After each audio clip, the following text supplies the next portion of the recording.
અમદાવાદના ચાંદખેડા વિસ્તારમાંથી એક હચમચાવી નાખે તેવી ઘટના સામે આવી છે। બજારમાંથી મંગાવેલા ઢોસાના ખીરું ખાધા બાદ એક જ પરિવાર પર આફત તૂટી પડી છે।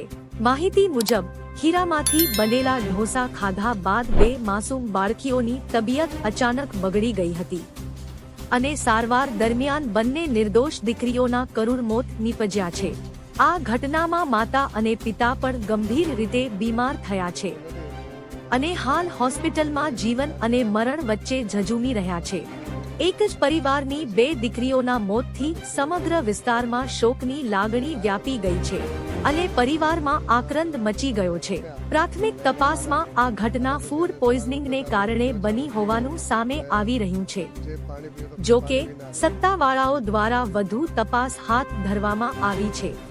આ ઘટનાએ ફરી એકવાર ખાણીપીણીની વસ્તુઓની ગુણવત્તા અને સલામતી અંગે ગંભીર પ્રશ્નો ઊભા કર્યા છે। બજારમાંથી ખોરાક ખરીદતા પહેલા સાવચેત રહો। તમારી નાની બેદરકારી જીવલેણ સાબિત થઈ શકે છે।